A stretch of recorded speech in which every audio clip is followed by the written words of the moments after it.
podcast qui déshabille les scientifiques. Je m'appelle Élodie Chabrol et j'ai hâte de vous faire rencontrer des scientifiques et partir avec vous à la découverte de ces humains. On va bien sûr parler un peu de science, mais on va surtout beaucoup parler d'eux.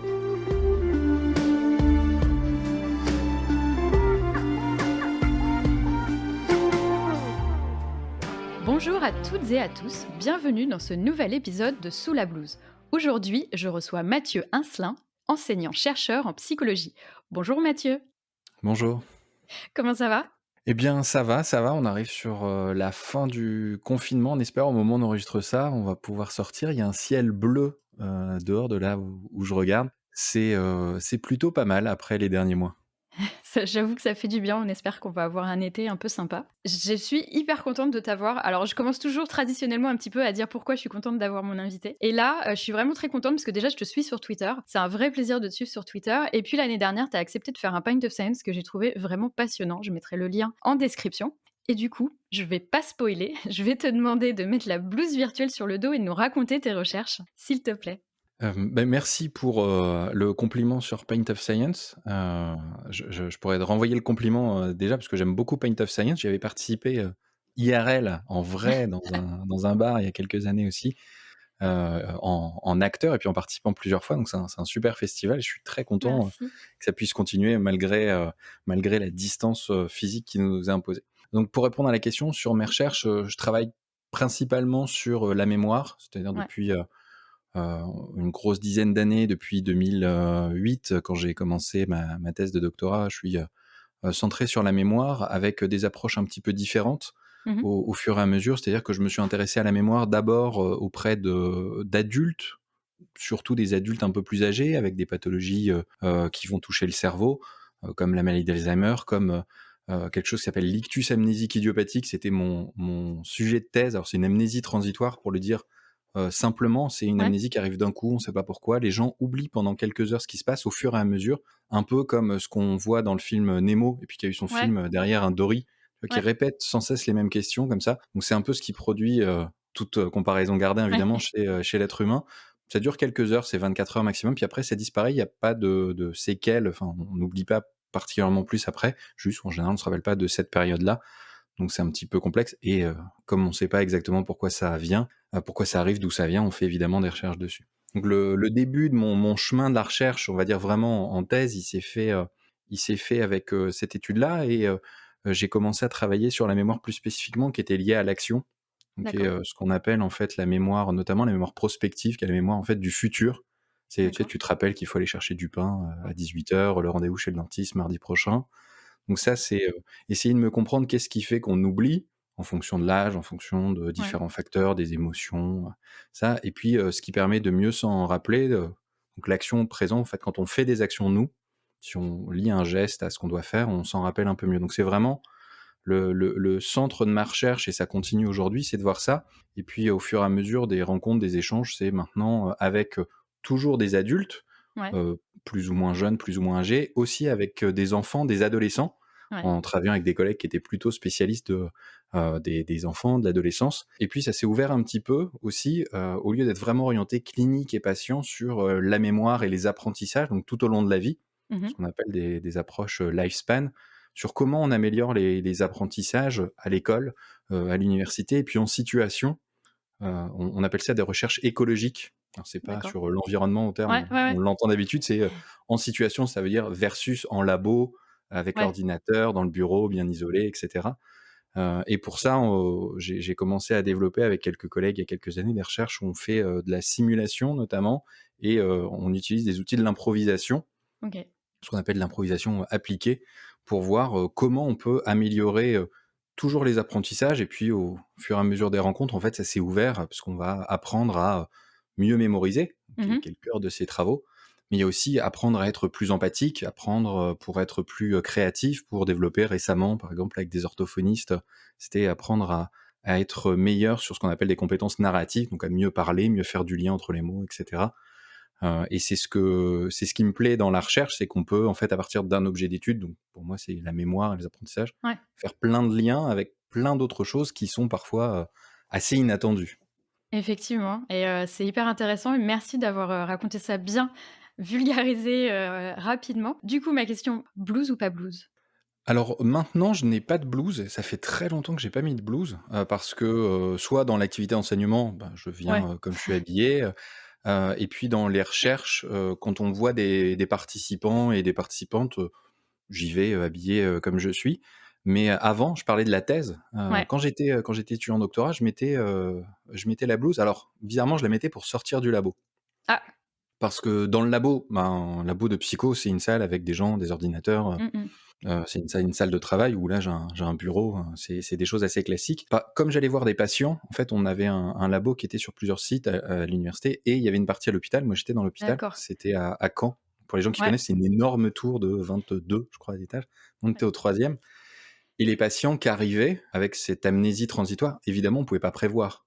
Il y a ouais. plein de travaux en psycho, on donne rendez-vous aux gens, ils viennent à une Oui, heure, on là, pose nos ouais. questions. Là, ils arrivent, j'avais un téléphone spécial, Ouais. les urgences appelaient, donc quand ils sonnaient, tu savais que, ben, ta soirée, ton repas, ton ce que tu étais en train de faire, c'était terminé. Je filais et je mettais la blouse parce que, bah, il fallait aller dans les services, aux urgences, OK. puis après il y avait toujours un scanner de vérification, donc des services d'imagerie. On Ouais. allait faire en général des examens en neurologie dans les bureaux, que les collègues nous laissaient gentiment. Puis après, on accompagnait quand même si c'était au-delà de la recherche, hein, Mmh mh. jusqu'au bout, le patient, ses proches, dans les services. Il y en a qui restaient des fois hospitalisés pour une observation. Donc ça m'est arrivé de mettre la blouse, dans ce cadre-là pour la recherche, avec les patients parce que ça donne un repère Ouais. pour les psychologues, mais pas toujours de blouse dans leur pratique, ça dépend des institutions. En tout cas là, dans le CHU, en général, c'est la règle, au moins dans les couloirs et pour, Ouais. échanger, c'est un repère pour les patients. Et c'est du coup une blouse de docteur que tu avais? Pas une blouse de chercheur toute sale avec plein de plein de taches dans tous les sens, si? C'était une blouse de psychologue apprenti-chercheur parce que j'étais en Ouais. thèse, j'étais pas Ouais, ouais, ouais. encore docteur à ce Ah moment-là. ouais, ouais. C'est une blouse de, psychologue qui accompagnait les Les patients. les Parce que patients. c'était alors évidemment, c'est de la recherche, mais c'est de la recherche clinique. Il y avait des aspects très Ouais. théoriques, mais Ouais, quand on est ouais. avec les patients, c'est la relation aussi qui va compter, faire attention à ce que ça se passe bien, puisqu'ils acceptent déjà de prendre du temps pour travailler avec nous. Du coup, tu me disais, tu es psychologue, toi? Oui. Généralement, quand on voit un psychologue, c'est quelqu'un qui reçoit des patients. Toi, tu es chercheur en psychologie. Est-ce que tu peux nous expliquer un peu la différence? Oui. En fait, psychologue, c'est un titre, qui est protégé, qu'on obtient après un master, donc un bac+5 en psychologie. Alors il y a plein de spécialités différentes. Celle que la plupart des gens ont en tête, c'est la psychologie, clinique. On Mmh va mh. voir, par exemple, quand on va être, dépressif, anxieux, ou on va faire de la psychopathologie. C'est ça qu'on a en tête dans la plupart des cas, mais, on a plein de Mmh. spécialités. Tu as des psychologues qui vont faire, plutôt de la psychologie du travail, de l'ergonomie, qui peuvent être, par exemple, embauchés dans des Ouais. RH, pour aider au travail. Je vais pas faire, toute la liste et que mes collègues, Non. de différentes, spécialités m'excusent. La mienne, pour dire dessus, au-delà du classique, psychoclinique, c'est la neuropsychologie. C'est-à-dire qui Mmh mh. s'intéresse particulièrement, en fait, au lien entre, comme tout psychologue, émotion, comportement, cognition et ce qui se passe au niveau du cerveau, Ouais. et du système nerveux de façon générale. Et donc toi, tu n'as pas de patients, tu as des participants aux études, c'est ça, Alors, hein? dans les recherches maintenant, oui, on appelle Ouais. ça des participants. C'est-à-dire que quand tu es psychologue, bah, après tu vois les patients. Par exemple, dans la Mmh mh. neuropsycho, je disais, ça vient de là aussi, c'est, beaucoup de on parlait des hôpitaux, de bilan sur, par exemple, la mémoire, ce qu'on appelle des Mmh. fonctions exécutives, donc planification, Ouais. inhibition, voir un petit peu comment ça se passe, d'accompagner ça, de faire de la remédiation aussi cognitive. On pourrait dire, c'est un peu comme, de la rééducation pour, Ouais. les gens qui seraient gênés par le terme, remédiation cognitive. Donc ça, c'est beaucoup ce qui va être fait en pratique clinique quand on est Ouais. psychologue. Et puis après, si on veut faire, de la recherche, Mmh mh. on doit aller jusqu'à un bac+5 qui peut être professionnalisant et tu as un titre qui est un D'accord. titre, reconnu par l'État. Mais tu peux avoir un bac+5. Alors avant, il y avait beaucoup de masters pro pour devenir, psy ou Ouais. master recherche qui t'amenait Ouais. vers une thèse. Donc Ouais. là, bah, 3 ans, au moins supplémentaires pour avoir une thèse de doctorat et le Au moins. titre de docteur. Oui, je dis au moins parce que Ouais, ouais, tu fais bien. ça arrive que ça soit un petit peu plus. Moi, c'était 4 ans, par exemple, ça dépend, c'est 3 ans, Ouais. 4 ans, 5 ans. Il y en a qui, Ouais, des fois ouais. sont cliniciens à côté, ils continuent leur Ouais. activité, Ouais. donc ça s'étend forcément un peu Ouais, plus. forcément. Mais tu peux, très bien être docteur en psychologie, sans être, psychologue, avec le titre de psychologue à côté et tu peux évidemment être psychologue, Sans être docteur en clinicien, avoir des psychologie. patients sans être, docteur en psychologie. En tout cas en France. Bah, merci d'avoir éclairci ça et justement, comme tu en parlais un petit peu, je te propose d'enlever la blouse virtuelle et que tu nous parles un petit peu de toi et notamment ouais, bois un coup d'eau. C'est parti. Et notamment que tu nous racontes un peu ton parcours. Comment tu en es arrivé, à ça? Est-ce que, la psychologie, c'est un truc qui t'a toujours intéressé et du coup, tu as découvert la recherche après? Comment c'est venu, en fait, tout ça? Ah ouais. Comme, j'ai l'impression que beaucoup de gens, en tout cas de copains de ma génération, ma classe d'âge, Ouais. l'impression d'être un vieux sage en disant ça. Au lycée, j'avais pas d'idée particulière. J'avais choisi, Ouais. à l'époque, c'était encore les séries, S, L, donc j'étais parti en S parce que je me débrouillais pas trop mal dans les matières scientifiques, ça me bottait bien et puis Ouais. mais j'avais pas de projet particulier, et puis au moment où il a fallu faire un choix, c'était, je me suis posé la question avec des conseillers d'orientation et cetera qui m'ont dit: «Bah, fais ce qui te plaît», ce qui m'avait pas beaucoup Merci. avancé à l'époque. C'est clair. Et je voulais faire quelque chose qui était, intéressant, pour, on va dire la communauté, pour les autres, d'accompagner les gens et puis en regardant, la psychologie me disait bien, j'avais hésité avec la médecine, aussi Ouais. et puis la psychologie c'était pas mal et clairement quand j'y suis allé, je parlais de la neuropsychologie qui est devenue ma spécialité, je Mmh mh. je ne connaissais même pas le mot neuropsychologie Ah bah, ouais. et faire de la recherche, ça ne m'avait même pas traversé l'esprit. C'est-à-dire je suis arrivé en fac de psycho en première année sans savoir, Ouais. sans même connaître l'existence de ce que je ferais plus tard. Ouais. Mais c'est souvent ça, j'ai l'impression. Il y en a beaucoup qui le disent, en fait, qu'ils découvrent ça, tard, en licence, en master, Ouais. C'est beaucoup le cas. J'ai l'impression que c'est un peu moins souvent le cas maintenant parce que Ouais. maintenant je suis de l'autre côté, on fait les salons, les ouvertures Ouais, ouais. et il y a des gens qui sont, moi je suis impressionné, d'étudiants, d'élèves de lycée qui Mmh. ont, 16-17-18 ans qui disent: «Alors moi je m'intéresse à la psychologie cognitive, j'aimerais bien faire un doctorat sur les liens entre sommeil et Quoi? je Pardon? c'est super, c'est très Ouais, bien. ouais, ouais. Voilà, il y a des gens qui font plus attention. Peut-être que je les avais simplement pas croisés avant, peut-être qu'il y a un biais parce que j'en vois beaucoup aujourd'hui. Pour être honnête, je pense aussi que maintenant, on pousse beaucoup plus, les chercheurs à sortir du labo et les chercheurs et les chercheuses ont aussi plus envie de rencontrer le grand public et je pense que c'est quelque chose qui a vraiment bougé ces 10 dernières années et effectivement, notre génération, parce que je suis la même génération que toi, les chercheurs, c'est des gens qu'on voyait une fois qu'on était à la fac, qu'on avait des enseignants-chercheurs, en fait, qui nous donnaient des cours et du coup, c'est là où finalement on se rendait compte de la recherche derrière et on rencontrait des chercheurs mais avant ça, moi, c'est pareil, j'ai jamais rencontré de chercheurs avant la fac. Mmh. Je savais même pas, ce qu'il y avait comme recherche. Enfin, pour le coup, c'était tu vois, c'était complètement obscur pour moi et j'ai l'impression que de plus en plus, on essaye de casser les murs entre, chercheurs et société et du coup, bah, les jeunes rencontrent des chercheurs et des chercheuses, beaucoup plus tôt. Donc peut-être que ça te fait des vocations, vers ces métiers-là, contrairement à nous, c'était beaucoup plus difficile. Je pense qu'il fallait en avoir un dans ta famille pour, ou dans ton entourage pour savoir ce que c'était, quoi. Sûrement, ouais et ce qu'il y avait pas dans ma famille, il y a pas du tout de gens, ni d'ailleurs, ni dans la recherche, ni dans la psychologie. Ouais.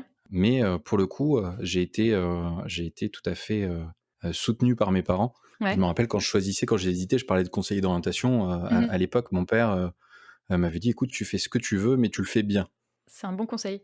et c'était plutôt pas mal donc, j'espère que j'ai fait ça, pas trop mal, et qu'il est un petit peu fier de moi.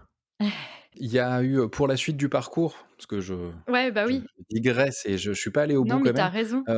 Il y a, donc il y a la partie, on va dire, licence. Ouais. Pour, si les gens veulent s'amuser à retrouver mon âge, j'ai un DUG et je suis la dernière année à avoir eu un DUG et puis après j'ai une licence, licence au sens maintenant. Eh! Ça amusera les Moi gens à faire aussi! des commentaires, toi aussi? Donc on a Ouais, vraiment un âge on a vraiment ouais, très, très proche. Donc toi aussi tu viens de fêter tes 23 ans. tout à fait. Hem Bon anniversaire. et et et donc, à la suite de ça, il y a cette spécialisation donc qui se fait, Ouais.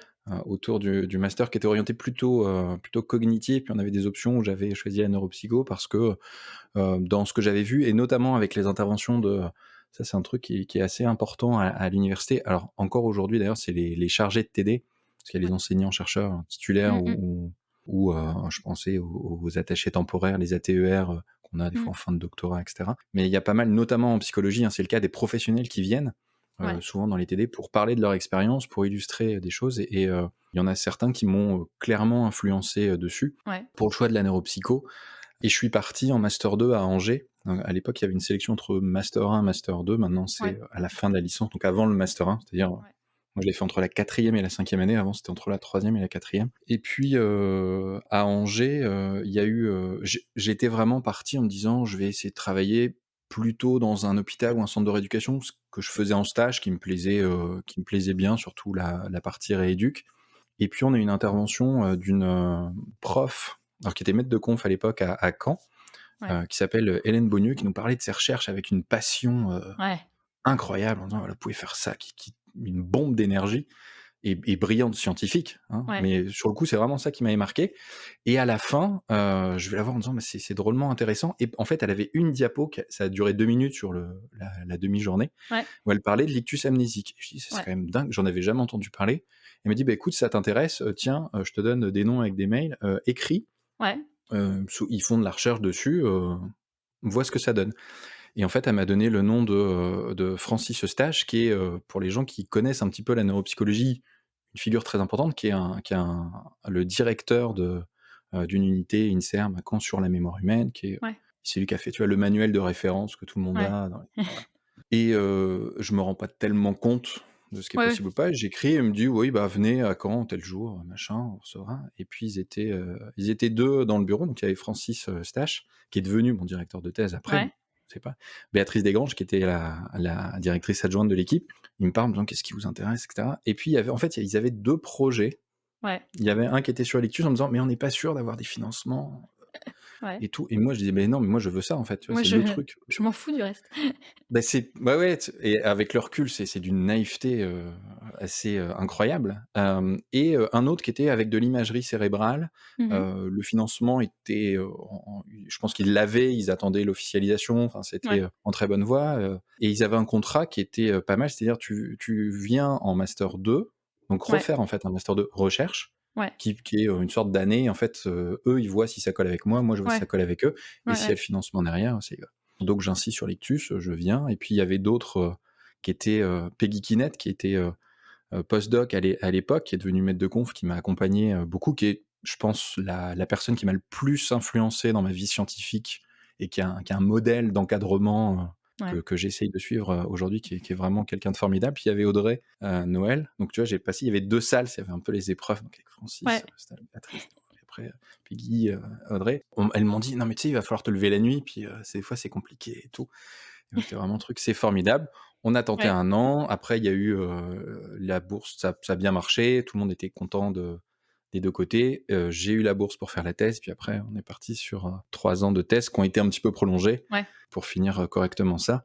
Et puis, il y a, quelqu'un d'autre qui a été embauché sur l'autre projet, Ouais. avec qui j'ai travaillé un petit peu et qui était formidable. Donc c'était une bonne opération. Et c'était vraiment, je vais pas dire qu'un coup de chance. Alors, il y a eu de la chance, mais voilà, Ouais. il y a eu des rencontres à des moments Ouais. donnés, en disant: «Bah, tiens, il y a une porte qui s'ouvre, allons-y». C'était vraiment pas ce qui était prévu, et puis, ben, après ça a fonctionné. Et puis après, à la fin de la thèse, c'était pareil, un peu la même réflexion, Ouais. refaire, de la clinique ou, Ouais. tenter des concours. J'ai tenté des concours, j'ai été retenu et je suis devenu Et tu été enseignant-chercheur.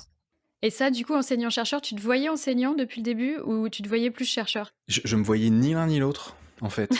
Non, mais c'est vrai. Ouais. C'était vraiment pas du tout le projet. Parce que je suis rentré à la fac en me disant: «Je connaissais même pas la spécialité que j'allais faire après». Ouais. J'arrivais je crois que c'était à 2-3 mois de la fin du master, sans me dire que j'irais, faire une thèse. Et en fait, en discutant, c'est-à-dire dans le labo, il y a tu as d'autres doctorants, d'autres Mmh doctorantes mh. qui sont plus ou moins avancés. C'est-à-dire que quand tu arrives, tu débutes, tu en as qui finissent. Mmh mh. Ce qui est assez impressionnant d'ailleurs pour les gens qui font une thèse. Ouais. Si jamais vous êtes en première année, que vous allez en général aux soutenances des copains, des Ouais, copines et c'est tout, horrible, hein. c'est assez terrible. Dont d'ailleurs, je parlais d'Audrey Noël, elle finissait sa thèse, et je crois Mmh. que 3 mois après que je suis arrivé, elle soutenait une thèse, donc fini, ficelé, c'était nickel. Ouais. Et moi, je dis: «Ben, non». En sortant, je dis: «Bravo Audrey», et puis, ben, au revoir tout le monde, hein, c'était bien sympa. Moi, je vais Ouais. arrêter parce que ça, jamais je n'arriverai à faire ça. Et comme tous les autres se disaient pareil et qui me disaient: «Ben non, nous, quand on a commencé, on s'est dit pareil sur ceux Ouais, d'avant, ça rassure, en heu, fait. on y va quand même, on leur fait confiance», parce qu'on leur fait confiance aux collègues et aux amis. Ouais. Mais c'est un sentiment assez compliqué qui est un peu le début du syndrome de l'imposteur qui Ouais. accompagne pas mal de gens tout au long de leur vie. Oui, tout à fait. Et puis en fait, c'est venu après, c'est-à-dire, en faisant des cours. Ouais. Donc la recherche, on y prend goût, en étant dedans évidemment. Et puis, enfin évidemment, en tout cas pour moi, Ouais. j'ai pris Ouais. goût. Si ça nous plaît pas, ça arrive. Et puis l'enseignement, en commençant des vacations à droite à gauche, Pendant ta thèse, du coup? pendant ça m'a plu pendant la thèse. Et puis Ouais. après avec, pour, la dernière année de la thèse, et puis la transition entre la thèse et le poste de maître de conf, vu que j'étais donc, ATER, c'est attaché temporaire d'enseignement de recherche. On fait, de la recherche et de l'enseignement et ça m'avait pas mal plu à ce moment-là. Bah, merci d'avoir partagé tout ça. C'est drôle, on le voit avec les invités en fait, que vraiment la recherche, il y en a beaucoup, beaucoup qui ont découvert ça en master, en licence, à la fac, tu vois? Et c'est pas, forcément quelque chose tu te réveilles, à 10 ans en disant: «Ah, je vais être chercheur». C'est quelque chose que tu découvres au fur et à mesure. Alors effectivement, maintenant, peut-être que plus de gens s'imaginent chercheurs, plus tôt. Ça serait chouette d'ailleurs, écoutez, peut-être qu'après ce podcast, il y a quelqu'un qui va vouloir, qui va vouloir faire de la recherche. Mais tu disais que tu fais de la recherche sur l'impro. Oui. Est-ce que tu fais de la pro? Alors je fais de l'impro, Ouais, ça a débuté, ouais, c'est ça ma question. Comment ça a débuté tout ça? ah pardon, Non, non, mais vas-y, vas-y. c'est le psychologue, tu Ouais, vois? On c'est lit dans les non, mais j'ai c'est fait, bien, une option, lecture dans les c'est pensées. parfait. Donc là, je t'envoie ma question par la pensée. Et comment tu as commencé à faire de l'impro? Alors, merci beaucoup Élodie. Ça a commencé à Caen, en fait, pendant la Ouais, thèse. C'était en 2011. À l'époque, ma femme était en train de terminer ses études ou commencer à travailler. En fait, elle avait un boulot à Amiens ouais. et je me suis retrouvé un week-end tout seul à Caen où j'avais je sais plus quoi à faire et une copine du labo me dit: «Bah, reste pas tout seul, pauvre Mathieu». Viens, on va voir un spectacle, c'est de l'impro, c'est sympa, il y a une troupe locale Ouais, et j'y vais et là, bah, un peu comme je disais tout à l'heure, tu vois, cette collègue, qui était pleine d'énergie, qui m'a donné envie, ouais, j'ai vu un spectacle qui était bourré d'énergie, ça partait dans tous les sens ouais, et il y a une comédienne qui s'appelle, Aurélie, Schneider, qui était vraiment alors c'est une des personnes qui a le plus d'énergie que j'ai jamais croisée de ma vie, ouais, absolument formidable et je me suis dit: «Ça, j'ai envie de le faire». Mais vraiment, c'est un truc qui est, ça arrive chez pas mal de gens qui font de l'impro, c'était accroché immédiatement. ouais. C'est une révélation, quoi. Ouais, en me disant: «Je veux faire ça», j'en avais jamais fait. J'avais vaguement fait du théâtre, Ouais, 2-3 ans au collège, mais pas d'impro et 3 jours après, je suis allé taper à la porte, c'était au mois d'avril, donc tu quand même très, très avancé dans la saison, ouais, en disant: «Est-ce que c'est possible de rejoindre les ateliers?» et il y avait un prof qui s'appelle, Ludovic, Duchesne qui m'a dit: «OK, tu peux venir. ouais, Par contre, si tu viens, tu participes tout de suite, c'est-à-dire ouais, qu'on va commencer des exercices, tu passes pas premier, on te montre quelqu'un qui le fait ouais. et toi, tu es 2e partout». OK. J'ai dit: «OK», ça a marché à la fin, j'avais encore plus envie. Eux, ils avaient pas envie de me jeter et puis on a continué. 3 semaines après, je participais à un festival de rue à Granville, donc ils m'ont emmené, Ouais, pour faire, du catch, donc c'était un match 2 contre 2, du théâtre forum dans la rue où j'avais appris des choses. On a fait un match où bah, dans la rue, c'était un festival de rue. ouais, ouais, ouais, C'est comme un peu d'apprendre à nager où, ouais, au bout de 10 minutes, on te jette du plongeoir de 10 mètres. ouais, c'est ça. C'est ça. Alors je rassure les gens qui font de l'impro, c'est, rarement le cas parce que moi j'avais très envie. Oui, On était 2 à être arrivés un peu au même moment avec cette envie, on nous a laissé notre chance, c'était cool. Il y a plein de gens qui font plusieurs semaines, plusieurs mois avant de faire ouais. leur premier spectacle très encadré, avec des gens expérimentés et c'est en général ce qu'on conseille. Maintenant j'ai continué en venant à Amiens, il y a dans la troupe du Miam, quand il y a des nouveaux qui arrivent, ils sont voilà, Ouais. ils arrivent, c'est beaucoup plus doux, on se mouille la nuque et tout va très bien. Et donc maintenant, tu as intégré l'impro, c'est ton sujet de recherche en fait? Mmh. Ou en tout cas, un de tes sujets de recherche. Comment c'est venu, cette intégration? Qu'est-ce qui s'est parce que c'était un hobby avant? Oui. Est-ce qu'à un moment tu t'es dit: «Ah mais en fait, je pourrais étudier, comment faire mieux ça»? Est-ce que c'est à un moment où tu t'es dit sur scène: «Tiens, comment est-ce que la science pourrait m'aider à faire de l'impro?» Ou, est-ce qu'à force de voir de l'impro, tu t'es dit: «Ah mais ça m'intéresserait, de les étudier», tu vois? De prendre, de les avoir en tant que participant et pas, collègue d'impro. Qu'est-ce qui s'est passé en fait? Il y a eu, plusieurs étapes. Il y a eu le Ouais, début, en fait, le premier atelier d'impro auquel j'ai participé, donc c'était, ouais, dans le contexte quand je suis en plein milieu de ma thèse, parce que ou sur la fin, je suis venu en 2012, donc c'est un an et demi avant et ouais, pendant, vraiment, je me dis il y a mon cerveau qui part, en mode de chercheur, psycho qui fait du lien de: «Ah oui, ça là, on fait de la double tâche, donc ça, c'est de la flexibilité, cognitive, ça, si tu vois, tu as des fluences, donc quand on fait tous les termes, qui m'arrivent et je me dis: «Non, non, si, mon loisir, je le laisse se faire bouffer par le travail, ouais, heu, ça marchera plus». C'était vraiment ma soupape, c'était le moment où, les ouais, soirs de tu d'atelier t'es d'impro, connecté. j'étais là pour personne pendant 2 heures et j'ai refermé ça vraiment jusqu'à, la fin de la thèse, Mmh. et puis en arrivant, à Amiens, après en reparlant un peu, je voyais qu'il y avait des choses à faire, c'était pas très clair et il y a eu un moment, alors qui est pas lié à la science, bizarrement, c'est Ouais, un documentaire qui s'appelle Liberté, égalité, improvisée, qui a été, produit, je crois, par Mélissa Torio et dans lequel apparaît, Jamel Debbouze, qui est sûrement l'improvisateur le plus connu en France. Et il y a une petite séquence où il est dans le train, tu le vois, il a le regard un peu perdu dans le vague. On dit: «Oh non, moi ça m'a apporté beaucoup de choses, ça a changé des choses, j'ai pris plus confiance pour parler, en gros, j'ai commencé à lire Molière», parce que tu as des catégories et cetera. Donc si tu veux jouer avec les copains et les Ouais. copines, il faut que tu connaisses un petit peu. Et je me Mmh. suis dit: «Ça, c'est quand même un super outil pédagogique». Et là, la boîte que j'avais fermée avec, tous les trucs de psycho dedans, elle a réouvert complètement. Et puis j'ai commencé à en discuter avec quelques collègues sur la formation parce que, Ouais. j'avais pas du tout été formé à la pédagogie Ouais. avant de commencer ma carrière, sur des principes, en fait, que j'utilisais sur, tu sais, tu règles ton corps, ta voix, tu projettes et Mmh cetera. mh. Quand tu as un amphi de 500 sans micro, c'est Ouais. utile, même avec micro, c'est utile. Et puis, en fait, en faisant ça, j'ai commencé à mettre en place des ateliers de formation pour les universitaires avec Ouais. une, comédienne, pro qui est Ouais. Magali Kilico, qui avait fondé, le MIAM Amiens. Et j'ai suivi une formation. Après, ce que je dis, tu vois, Ouais. je bricole un peu, mais on est des À un scientifiques, on dit: «Il moment, faut ouais. suivre un peu des formations». Donc je fais une formation de formateur avec, Alain Degois, dit, Papy, et JB Chauvin, qui avaient, notamment mis en place l'impro, dans les années 90 à Trappes, donc le cœur de Ouais. l'impro française. Et puis en discutant, tu sais, tu fais chacun qui fait quoi aux pauses. Et les gens me disent: «Bah, attends, il y a plein de trucs qui sortent, on dit on a la confiance en soi et cetera, mais toi tu fais de la recherche en psycho, tu pourrais faire dessus». Et on me l'avait déjà dit un petit peu, mais là, en fait, de l'entendre, par 10 personnes de suite, ça a fini de me convaincre. J'ai dit: «Bon, là, on va Ouais. quand même s'y pencher sérieusement». Et puis, c'est arrivé, encore une fois, il y a un changement d'équipe à l'université. Ils cherchaient des gens pour, faire de ce qui s'appelle de l'innovation pédagogique, Ouais. plutôt orienté mémoire, qui était mon sujet. Mmh. Et puis j'ai dit: «Bah, OK, on peut faire ça, on va développer des trucs». Et vraiment, moi, ce qui m'intéresserait, c'est de faire des trucs sur l'impro. C'était un peu le deal. Ouais. Même chose avec le recul, dire à un vice-président qui vient d'arriver, qui te connaît pas: «Moi, je veux Ouais. bien faire ça, mais vraiment, c'est à mes conditions, sinon, bah, tant pis». Même dit Ça gentiment, quand même. m'intéresse. Ouais, ouais, ouais. Bon, il se trouve que le vice-président en question, je le savais pas tout de suite, il est prof en théâtre D'accord. et que c'est passé un tout petit peu plus facilement. Et en fait, ça avec, ces événements-là, ça a permis d'ouvrir des choses, sur des formations. Puis on a d'abord travaillé là-dessus et après ça a été, l'impro s'est beaucoup fait dans les collèges. Ouais. J'avais des collègues avec qui on commençait à travailler, donc qui sont plutôt à travailler avec des adolescents. Et on a commencé à travailler, dessus, en fait, dans la suite de projets qui étaient déjà existants. D'accord. Il y a un côté de questions scientifiques. Qu'est-ce qui se passe sur, Ouais. par exemple, on travaille sur la créativité, mais il y a clairement dans la recherche, en tout cas dans la recherche, on va dire avec des humains, des questions de faisabilité, Mmh. ce qu'on appelle des Ouais. fois d'accès aux populations. Ouais.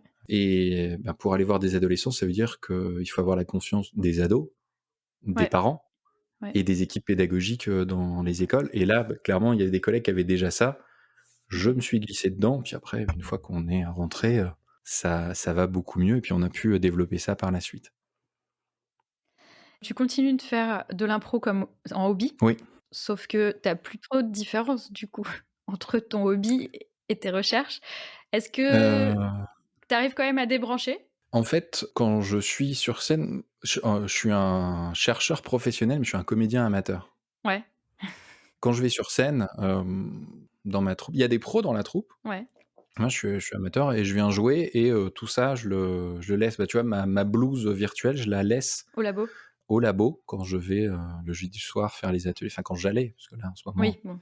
je me déplace, moins. Et c'est, vraiment un moment où tout se coupe parce que dans l'impro, tu dois lâcher prise, Ouais. tu dois y aller, donc ça fait partie du truc. Et quand on doit en discuter, on s'est mis des règles. Moi, par exemple, la salle dans laquelle on répète, je parle, pas de la recherche dedans. Quand D'accord. on doit en parler, Ouais, ouais. avec, les collègues qui interviennent, par exemple, on le fait en dehors. En général, on se met des temps après. Et puis après, quand tu es sur scène, enfin, c'est complètement autre chose.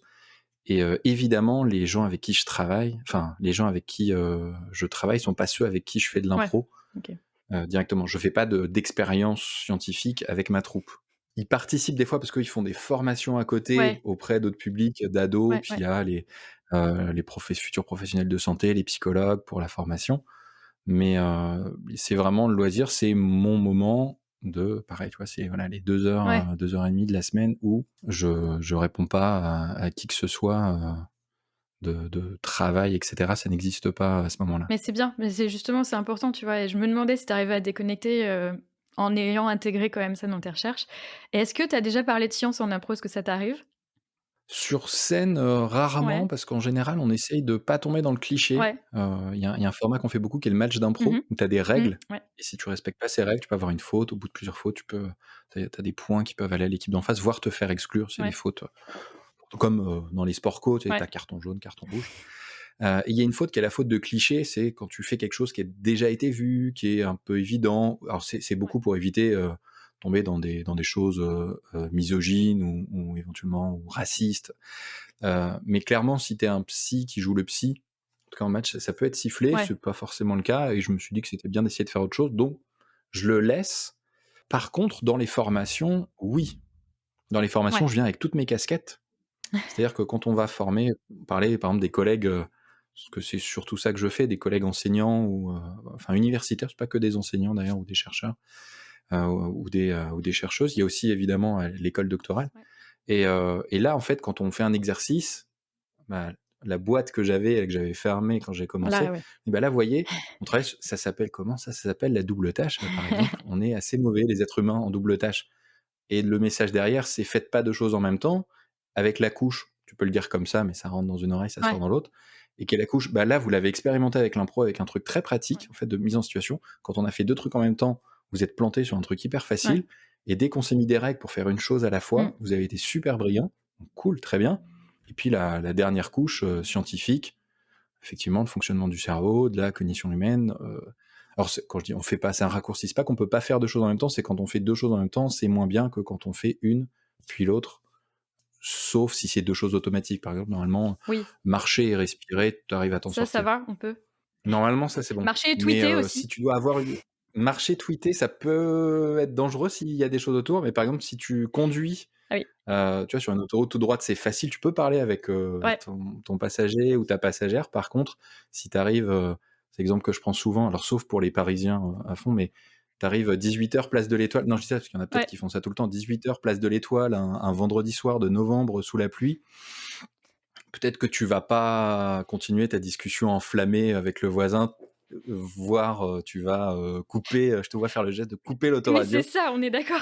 Ben oui, C'est ça, c'est c'est exactement un ça. cliché, mais c'est vrai qu'on fait toujours ça. Dès que ça devient compliqué, on baisse la radio parce qu'il faut qu'on se concentre et c'est ça, en fait, hein?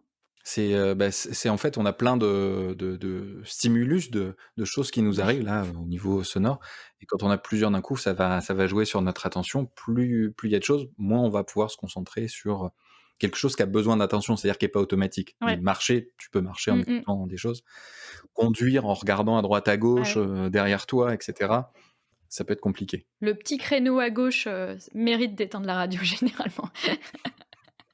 En tout cas pour moi et alors tu me parlais de sport, collectif. Oui. Là, tu sens où je vais en venir. On a vu que l'impro, c'était le sujet de tes recherches, mais que c'était aussi ton hobby. Est-ce que tu fais d'autres choses pour te relaxer? Alors, il y a le foot, Ouais. si on va sur le sport co que j'aime beaucoup, alors que j'ai pratiqué à une époque que je pratique plus, en tout cas en club. Ouais. Maintenant, ce que je dis, si je fais du foot, mais dans le jardin avec ma fille, Bah, c'est aussi sympa. ce qui est pas mal et puis, elle progresse drôlement. J'aime bien regarder, alors je suis un supporter de Liverpool. Ouais. En ce moment, ça me détend un petit peu moins qu'il y a quelques mois, mais c'est pas très grave, hein, c'est le jeu. Pourquoi Liverpool? C'est, quand j'étais, ado, il y avait, c'était la coupe du monde 98 où il y avait, pour les gens qui connaissent le foot, Michael Owen qui avait marqué un but, incroyable contre l'Argentine, c'était en huitième de finale. J'avais regardé pour quel club il jouait et j'ai commencé à suivre un peu. Alors à l'époque, j'enregistrais les cassettes de l'équipe du dimanche Ouais, pour bah, la ouais. regarder le lendemain. C'était une autre époque. On donne des indices pour trouver les Ouais, âges c'est et clair. ça m'a plu l'aspect, qui était, d'impact combatif et puis, il y a ce chant que pas mal de gens connaissent qui est le «You'll Never Walk Alone» Ouais. et un jour j'ai vu ça un match où, le commentateur a dit: «On garde l'antenne mais on ne parle pas, écoutez juste, les chants» et ça m'avait dressé vraiment les poils, d'avoir ces, 40 000 Anglais chanter, à l'unisson. Donc j'aimais bien et ce jour-là, ça m'a accroché définitivement. D'accord. Tu as déjà vu un match, en vrai de Liverpool? Oui, j'ai déjà vu un match Ouais. avec, il y a des branches, françaises, donc j'y suis allé et j'ai la chance incroyable que j'ai eue, c'est que le premier match que j'ai vu, Ouais. c'était la seule possibilité à l'époque, c'était un Liverpool-Manchester United, Ouh donc ouh. Ouais. le choc, Ouais. anglais, dans le Kop, qui est cette tribune légendaire et Liverpool a gagné en mettant 2 buts face au COP pour, donner l'état dans lequel ça m'a mis. Sur le premier but, j'ai tellement célébré en levant que j'ai mis un coup de coude à mon copain, mon voisin et que je m'en suis pas rendu compte. Ah oui, tu t'en es même pas rendu compte. Ça non, c'est après, il m'a dit: «Mais Mathieu, qu'est-ce que tu Tu fait?» après tu l'as vu avec un œil au beurre noir: «Mais qu'est-ce que tu as fait?» «Ah bah, Non, c'est non, il toi, y avait pas de grave blessure, ça va». et on est toujours amis. Ah ouais, bon, c'est top. C'est vrai que j'étais en Angleterre, j'ai jamais vu de match et ça, c'était un de mes grands regrets parce que je voyais l'état des supporters, j'habitais à côté d'Arsenal. Régulièrement, je rentrais chez moi, quand un match finissait et je me retrouvais c'était «Où est Charlie?» à l'inverse avec l'Arsenal. C'est-à-dire que parce qu'Arsenal, les couleurs, c'est rouge et blanc et du coup, Mmh. ils sortaient avec des écharpes, des bonnets rayés rouge et blanc et moi, j'étais à peu près la seule pas habillée rouge et blanche donc c'est vraiment, tu sais, l'impression de faire «Où est Charlie?» mais à l'envers. Il fallait trouver celle qui n'était pas en rouge et blanc. Ouais. Mais c'est vrai que j'ai jamais vu de match, j'ai vu des matchs français, mais pas anglais. Mais les Anglais ils ont une habitude comme ça quand ils se retrouvent, que ce soit pour les concerts ou les matchs, de vraiment célébrer ça. Un peu trop parfois même, mais Mmh. ils sont vraiment, vraiment à fond, ouais. Ouais. Il y a Ouais, l'avant-match, généralement au pub ou à ouais, côté, ou en mangeant un fish and chips, ouais. dont on est content que tout soit bien, baigné dans l'huile pour supprimer tous les microbes qu'il y a. Il y a après, en se repassant les actions dans le pub, en chantant et cetera. Après, comme je bois pas Ouais, d'alcool, je peux rester, longtemps. tard, et avec les copains qui en boivent comme ça, les ramener, Ouais, de façon, sereine, ouais, c'est bien à ça. l'hôtel ou à la chambre, tranquillement après. Mais c'est vrai qu'il y a cette ambiance et c'est, ce truc de faire corps, d'être tous ensemble qui est très bien et qui est c'est des moments vraiment très Mmh, particuliers. En France, alors si tu es pas allé en Angleterre, si tu vas en France, il y a Lens ouais, qui est un petit peu comme ça, très qui chante beaucoup, ouais. et qui sont un super club. J'avais vu PSG Le Havre, mais alors totalement, je suis pas très, très foot, je t'avouerai et c'était, vraiment, un gros hasard. On m'avait dit: on a des places, on y va», avec des copains. Et déjà, j'avais été surprise par, l'ambiance qu'il y avait dans le stade, quoi. C'était vraiment impressionnant. Mais c'était voilà, c'était pas anglais, c'était français, c'était un petit match, tu vois? Mais déjà, je trouvais que waouh, OK, c'est pas du tout la même chose que quand tu regardes à la télé et c'était vraiment fou, quoi. Alors je suis très content que ce podcast vienne, sur le foot, parce que je trouvais que c'était vraiment super comme podcast. Si en plus on parle de foot, c'est top. Et pour, juste une petite parenthèse pour refaire le lien avec la recherche, il y a des gens qui Oui, travaillent sur les souvenirs aussi, ouais, des matchs et cetera, du football, en fonction de ce qui peut avancer. Ça peut être aussi un objet d'étude, parce que tu as des événements évidemment marquants avec le foot à certaines époques, tu vois? Sur le contenu autobiographique, sur ce qui s'est passé dans notre vie et cetera. Et puis sur ce qu'on ressent, sur les sentiments d'appartenance, sur les changements, c'est aussi un objet, intéressant. Souvent, on voit les recherches que sur des trucs très particuliers, ouais. mais tu as aussi, on parlait de l'impro, tu vois? Le foot aussi, ça peut être un sujet très sérieux qui fait des articles, scientifiques de qualité. Et tu me disais aussi que tu avais utilisé le foot dans l'enseignement? Oui, au début pour faire une blague, parce que, alors si je dis pas ce que j'ai envie, je sais pas si c'est très sérieux. Il y avait une réflexion pédagogique quand même. C'était des cours de méthodo expérimentale où en fait on parle de tous les aspects de la science un petit peu, souvent c'est un peu âpre. C'est-à-dire quand tu arrives à la fac, tu en première année, Ouais, en disant psycho, tu arrives, tu penses qu'on va te parler des patients, de ce que tu fais et là, ben, tu as des cours de stats, tu as des cours de méthodo, on t'apprend les noms des variables, dépendantes, indépendantes, des facteurs qui se confondent. C'est un peu, costaud. ouais, Moi, j'avais ce souvenir-là, c'était bien, hein, c'est hyper important. Souvent, tu le comprends un petit peu après. Et je suis arrivé dans un cours, donc c'était première année, avec un faux concept.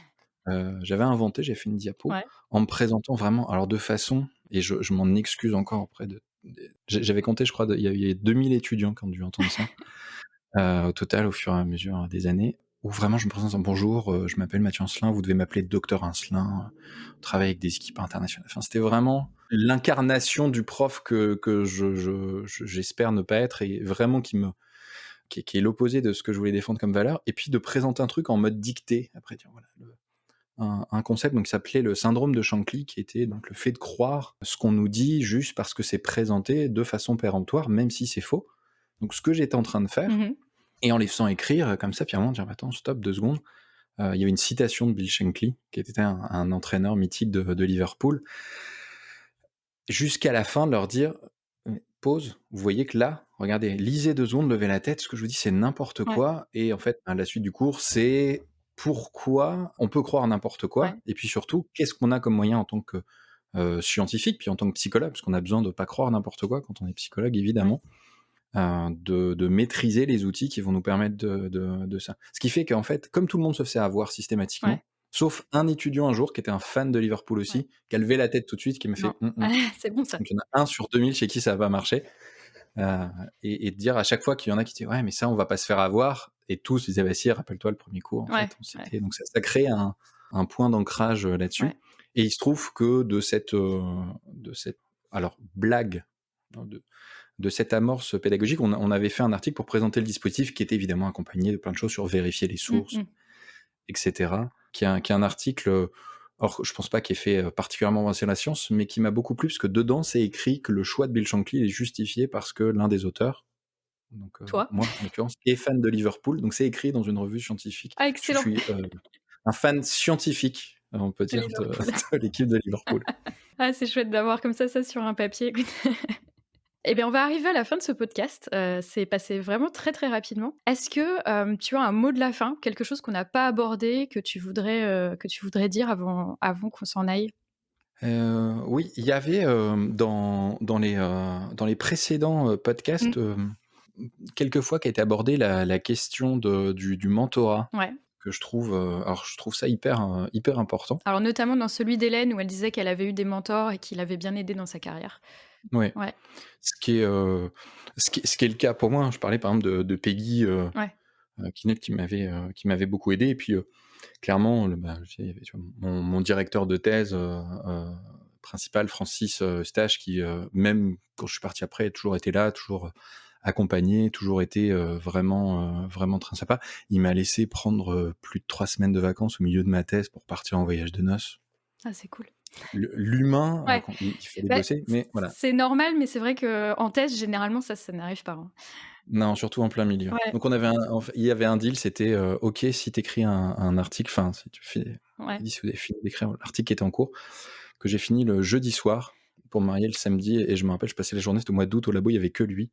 Il venait me voir, très, très gentil, et le soir, je tamponnais les menus, les machins, c'était une période, j'ai beaucoup dormi dans l'avion Ah quand on est j'imagine. parti. Mais au-delà des mentors qui me font digresser, Mmh. c'est, l'environnement. C'est-à-dire que les mentors, souvent, c'est les gens qui sont, plutôt plus expérimentés, qui vont nous aider, et tu as aussi les collègues, tu vois, dans l'entourage, Ouais. clairement, qui sont pas forcément plus âgés ou plus expérimentés, ou tu es supérieur ou quoi que ce soit, qui vont t'aider à développer des projets, et te pousser notamment, autant sur, la mémoire, on va dire le cœur qui est, quand tu le fais depuis des années, si tu as une Mmh. certaine expertise, ça va.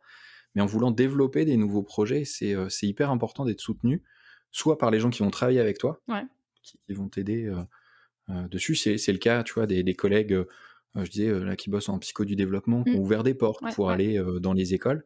Alors il se trouve qu'il y a une collègue qui s'appelle Béatrice Bourdin, alors qui est devenue depuis, la directrice de mon équipe de recherche, mais à l'époque, Ouais.